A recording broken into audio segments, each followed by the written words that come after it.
With a purposeful grimace and a terrible sound, he pulls the spitting high-tension wires down. Helpless people on a subway train. Green bug eyes as they look in on him. He picks up a bus and it throws it back down as he wades through the buildings towards the center of town. Oh no. They say he's got to go. Oh, Godzilla! Oh no! There goes Tokyo! Oh, Godzilla! History shows again and again how nature points out the folly of man. Oh, Godzilla! Yeah!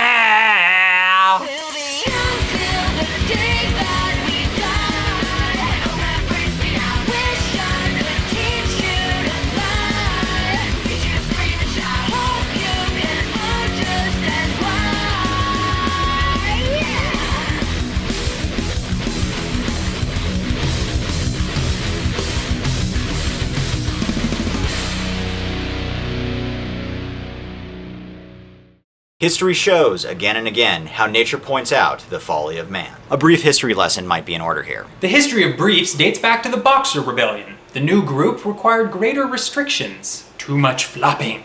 Okay, that may be a new low, even for us. It's still a new medium. Give us some time, man. In the words of our moderator, Santo, back on topic, please. The first Godzilla movie was made in 1954 as a statement against recent American testing of the H-bomb. Folly of men. And what happens when we screw with Mother Nature. When we screw with nature, we get grown men stumbling through poorly constructed cityscapes dressed as giant lizards? Don't forget the bad dubbing. Bad dub!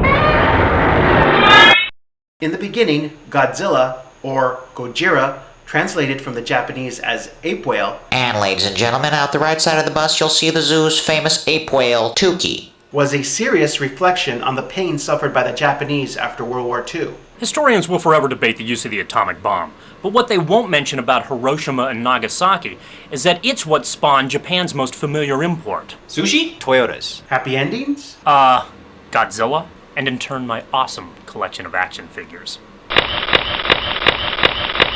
Had it been a one-time thing, Godzilla would have been little more than a cinematic footnote. Instead, it spawned a franchise. One that its creator, Toho Studios, vigorously defends. In the 50 years since, the Godzilla franchise has over 25 films and just about as many monsters. Mothra, Rodan, King Ghidorah, Gigan, Mechagodzilla, Gamera. Gamera is another company entirely, Daiei. But it's true that the giant turtle, or friend to all children, Gamera is really neat. He is filled with turtle meat. We all love you, Gamera. Wouldn't have existed without the success of Godzilla.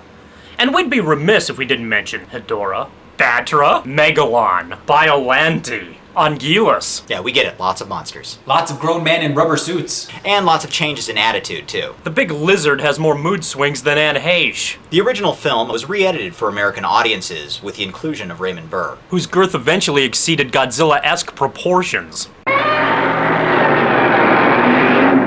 Ensuing follow-ups became less overtly political and more concerned with the monster's branding. Godzilla could be the evil monster that mankind, or another monster, had to kill. Godzilla vs. King Kong. The reluctant savior of humanity. Godzilla vs. Monster Zero. Child-friendly. Godzilla's Revenge. An ambiguous, unpredictable threat. This category would cover many of the later films. So where does the American Godzilla fit in? Under blasphemy. Or the folly of men, in this case the disastrous miscalculation of Dean Devlin and Roland Emmerich, the brain trust behind such stellar fare as Independence Day, Stargate, and Universal Soldier.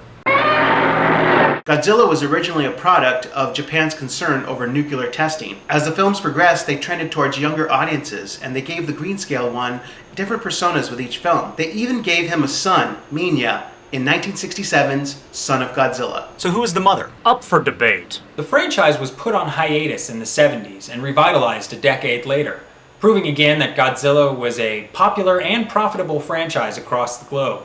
Following the release of Godzilla Final Wars in 2004, the franchise again went into hibernation. On the shelf, so to speak, but never out of our hearts and minds, because one day, Godzilla will triumphantly rise again. As it was stated so eloquently in Godzilla 2000, there's a little bit of Godzilla in all of us. Goodbye, Godzilla! Bye! One day, you shall rampage again, and we will welcome you with open arms. Doing follow-ups became less I will do that one again. Became less polertly. You might not be familiar with polerting. Godzilla is really in many ways a metaphor for pollution. Japan was very polluted in the early 70s. Ensuing follow-ups became less Wow. Ensuing follow-ups became less politically overt. Is that right? Yeah. Awesome. I'm glad this tape is endless. I love this.